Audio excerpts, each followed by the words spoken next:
তাদের যে এত টাকা খরচ করে আসছে এই টাকাটা তাদের কাজে লাগতেছে না, মানে তারা আসলে আসার পর এখানে আসার পর তারা রিগ্রেট ফিল করতেছে। কেন? একটা স্ক্যাম নিয়ে কথা বলি। আসসালামু আলাইকুম সবাইকে। এখন বাজে সকাল 6:30 আর এই সময়ে চলেন আপনাদের সাথে চাইনাতে একটা স্ক্যাম নিয়ে কথা বলি।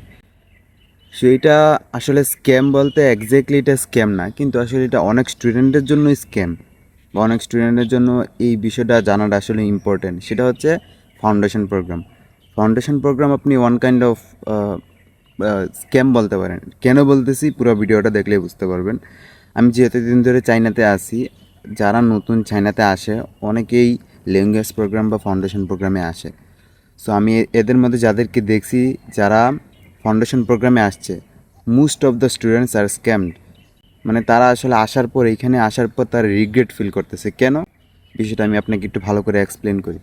ফাউন্ডেশন প্রোগ্রাম হচ্ছে সাধারণত বলা হয় যে প্রি ইউনিভার্সিটি প্রোগ্রাম। এখানে ইউনিভার্সিটিতে অ্যাডমিশন হওয়ার আগে বা ইউনিভার্সিটিতে আপনার মেজর পড়াশোনা করার আগে আপনি হচ্ছে কিছু বেসিক স্টাডি করবেন। এখন কথা হচ্ছে আপনি যে এই ফাউন্ডেশন প্রোগ্রামে আসবেন, আপনি কোন সাবজেক্টে পড়বেন না পড়বেন এটার সাথে কিন্তু আসলে ফাউন্ডেশন প্রোগ্রামের তেমন একটা মিল থাকে না। থাকে না বলতে ফাউন্ডেশন প্রোগ্রামে জাস্ট বেসিক ম্যাথ ফিজিক্স এগুলো কিছু শেখানো হয়, যেগুলো আপনি হয়তো অলরেডি জানেন বা মোটামুটি আপনার ধারণা আছে। সো আসলে তখন স্টুডেন্টরা যখন আসে তখন আইসা দেখে যে তারা তেমন ইম্পর্টেন্ট কিছু শিখতেছে না, প্লাস তাদের যে এত টাকা খরচ করে আসছে এই টাকাটা তাদের কাজে লাগতেছে না, প্লাস তারা এই যে 6 মাস বা 1 বছরের ফাউন্ডেশন প্রোগ্রামে আসলো এই সময়টা তারা লস করলো।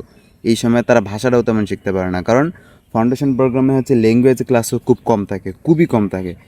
সো আমি সামার এটাই বলতে চাই, আমি এখন পর্যন্ত যতজন স্টুডেন্টকে দেখছি যে ফাউন্ডেশন প্রোগ্রামে আসছে তাদের মতামত এইটাই যে আমরা না পারছি ভাষা শিখতে, না পারতেছি আমরা তেমন ইম্পর্টেন্ট কিছু শিখতে যেটা আসলে আমাদের জন্য অনেক বেশি ইম্পর্টেন্ট। আর আমরা শুধু শুধু এই 3-4 লাখ টাকা বা 2-3 লাখ টাকা শুধু শুধু নষ্ট করলাম, কারণ ফাউন্ডেশন প্রোগ্রাম এটা হচ্ছে আপনার সেলফ ফান্ডেড।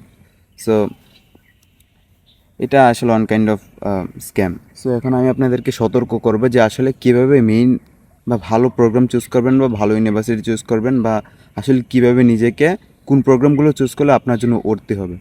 প্রথমেই যেটা সেটা হচ্ছে আপনি যদি আসলেই বেসিক জানার জন্য বা চাইনাতে মেইন প্রোগ্রাম ঢোকার আগে যদি আসলে কোনো কোর্স করতে চান সেটা হবে ল্যাঙ্গুয়েজ কোর্স। ল্যাঙ্গুয়েজ কোর্সটা যদি করেন আপনি 6 মাসের ল্যাঙ্গুয়েজ কোর্স করলে এনাফ। 6 মাসে আপনি আপনার এইচএসকে 2-3 অনায়াসে কমপ্লিট করে ফেলতে পারবেন। চায়নার এনভায়রনমেন্টের সাথে আপনি খাপ খাইয়ে নিতে পারবেন।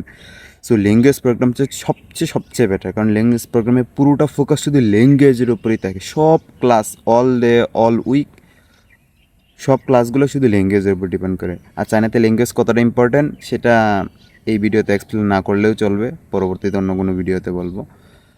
আর যদি ফাউন্ডেশন প্রোগ্রামে আসতে চান তাহলে এমন ইউনিভার্সিটি চুজ করবেন যেখানে ফাউন্ডেশন প্রোগ্রামের সাথে মেইন প্রোগ্রামটা ইনক্লুডেড। ওই প্রোগ্রামটা যদি ভালোভাবে যদি আপনি ভালো একটা ইউনিভার্সিটিতে ভালো একটা স্কলারশিপে ওই রকম একটা প্রোগ্রাম চুজ করতে পারেন যেখানে 1 ইয়ার বা 6 মান্থ হচ্ছে আপনাকে ফাউন্ডেশন শেখানো হবে, দেন হচ্ছে আপনার মেজরে অ্যাডমিশন করে দেওয়া হবে, মেজরে ট্রান্সফার করা হবে। যদি এরকম কোনো কনফার্মেশন থাকে বা এরকম ভালো কোনো প্রোগ্রাম থাকে তাহলে একমাত্র আপনি ফাউন্ডেশন প্রোগ্রামে আসতে পারবেন। এছাড়া ফাউন্ডেশন প্রোগ্রামে আসলে শুধু শুধু টাকা নষ্ট হবে, আপনার সময়টা নষ্ট হবে, দিন শেষে আপনি রিগ্রেট ফিল করবেন। সো এই বিষয়ে কারো যদি কোনো কোয়েশ্চেন থাকে, কনফিউশন থাকে, অবশ্যই আমার সাথে এইখানে কমেন্ট করতে পারেন। আমি বিষয়টা আরও ভালোভাবে এক্সপ্লেন করার চেষ্টা করব। আর পরবর্তীতে এগুলো নিয়ে আরও ভিডিও আসবে। So thanks for watching the video. Allah Hafiz.